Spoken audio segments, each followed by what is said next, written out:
안녕하세요. 레알 강북 엄마 두 번째 소식입니다.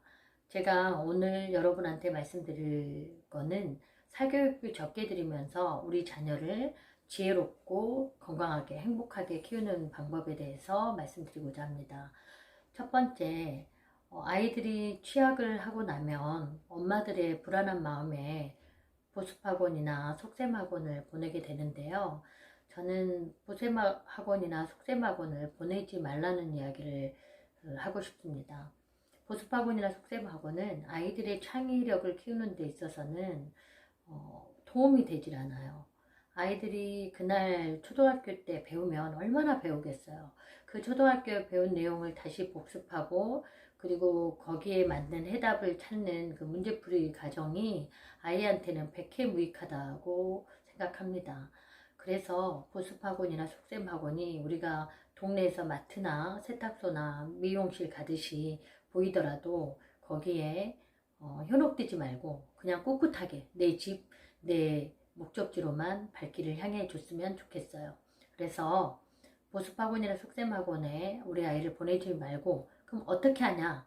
그거는 제가 여러분들한테 말씀드릴 수 있는 건 음악이나 미술이나 체험활동, 방과후 교사들이 가지고 있는 것들 중에 종이 만들기라든지 뭐 이렇게 오감을 만족시키는 방과후 수업들이 많이 있잖아요. 그리고 요즘은 그 동네방, 그 주민센터 근처로 그 공부방 하는 곳들이 많이 있잖아요. 그런데도 저는 좋다고 생각을 해요. 그래서 방과후 수업을 많이 활용을 해서 엄마들이 저희 자녀가 이렇게 오감을 만족시킬 수 있는 프로그램은 그냥 체험하게끔, 그리고 뭘 배우고 올 필요도 없고요. 그냥 놀다 온다고 생각을 하면 됩니다. 그럼 아이들하고 떠들면서 또 장난치면서 아이들이 친구들하고 같이 놀 수 있는 공간이 있으니까 좋거든요. 그래서 저는 보습학원이나 속셈학원에 보내지 말라는 이야기를 하고 싶고요. 그 다음에 두 번째는 아이들하고 주말에 반드시 한 번은 도서관을 가라고 하고 싶어요. 동네 도서관을 가면 더 좋고요. 저 같은 경우는 저희 집에서 남산 도서관이 가까운데요. 남산 도서관을 종일 가서 있어요. 근데 아이가 가기 싫다고 하잖아요. 그러면 저는 이렇게 이야기했어요. 남산 도서관에 엄마 치즈 돈가스 먹으러 갈 건데, 엄마 카레라이스 먹으러 갈 건데, 엄마 잔치국수 먹으러 갈 건데, 너 안 갈 거니? 엄마는 거기서 읽어야 될 책도 있어. 그렇게 하면 아이가 눈을 땡그랗게 떠요. 그래서 가고 싶다는 표정인 거죠. 그러면 그때 확 낚아칩니다.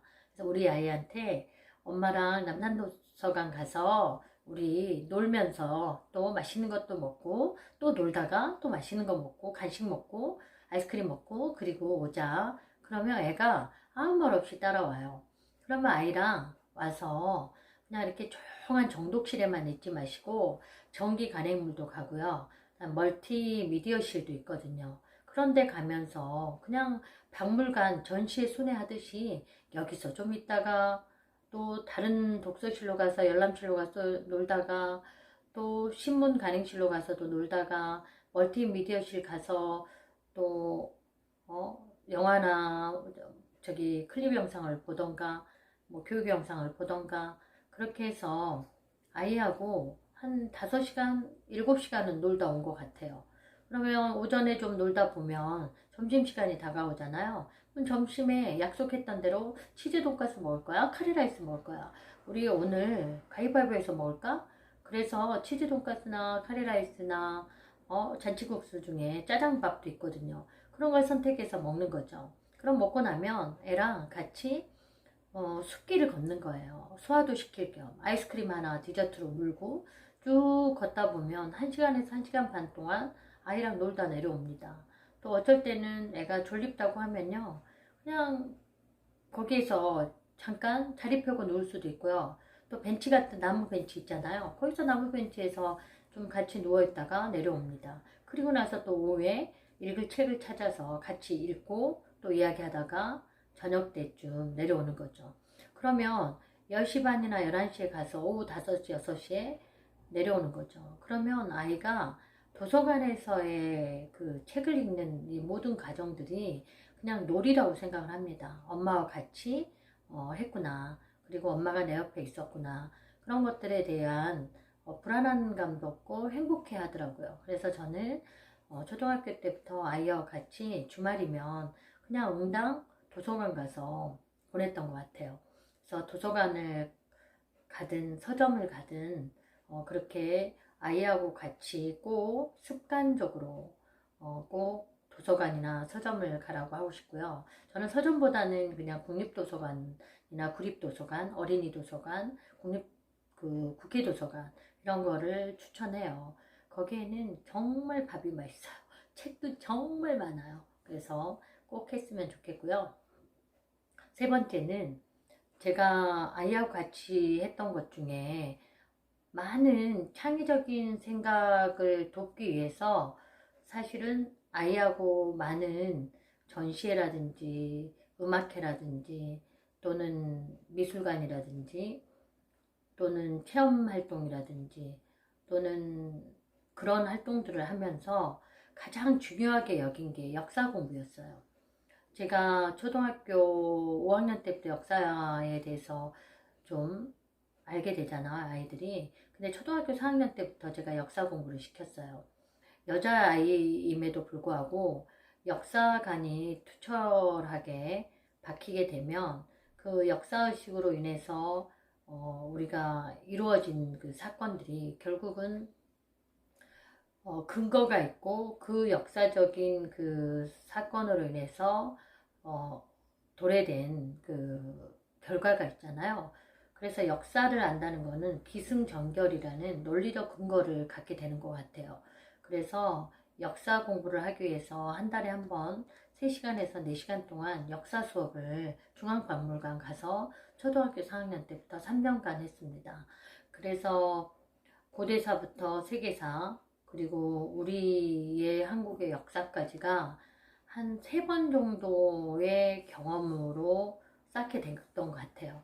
제 힘으로 벅차면 저희 가족 중에는 역사학을 공부하시는 분이 있어서 같이 가서 그 역사 공부를 같이 하는 거죠. 그래서 저는 아이 친구의 6, 7명을 팀을 짜서 선생님을 데려다가 강의한 적도 있고요. 그리고 제가 쫓아다니면서 아이한테 설명을 해주는 경우도 있고 또 저희 가족 중에 역사학자가 있으셔서 그분하고 같이 또 모시고 가서 역사 수업을 3년 동안 했던 게 아이한테 굉장한 자양분이 된 것 같아요. 그래서 아이가 누구보다도 역사를 잘하고 그리고 역사 공부는 따로 하지 않았던 것 같아요. 중학교, 고등학교 때는 거의 100점이었어요. 고등학교 수능 우리 모의고사까지 역사는 따로 공부하지 않았는데도 늘 100점을 맞았던 것 같아요. 그래서 역사를 미리 좀 시켜주면 중학교, 고등학교 때 굉장히 별도로 공부하지 않고도 역사 공부에 대한 선행이 이루어져서 좋은 점도 있고요. 두 번째는 논리적인 근거를 갖추고 설득력을 갖게 되는 아이가 될 수 있습니다. 그래서 역사 공부를 시키라고 하고 싶어요. 그래서 영어로 역사 공부를 가르쳐 주는 기관이 있는데요. 그것도 우리 교육청에서 신청하면 주말마다 영어로 역사 공부를 할 수 있는 프로그램도 있고요. 다양하게 하고 있습니다. 그래서 교육청 사이트나 또는 학교에서 원하는 것들을 좀 찾아서 여러분들이 아이하고 같이 참여할 수 있는 프로그램들이 굉장히 많으니까 아이하고 같이 역사에 대한 공부를 꼭 하라고 이야기하고 싶네요. 오늘은 여기까지 3가지 레알 강북 엄마의 따뜻한 정보였습니다. 감사합니다. 좋아요, 구독해주세요. 사랑합니다.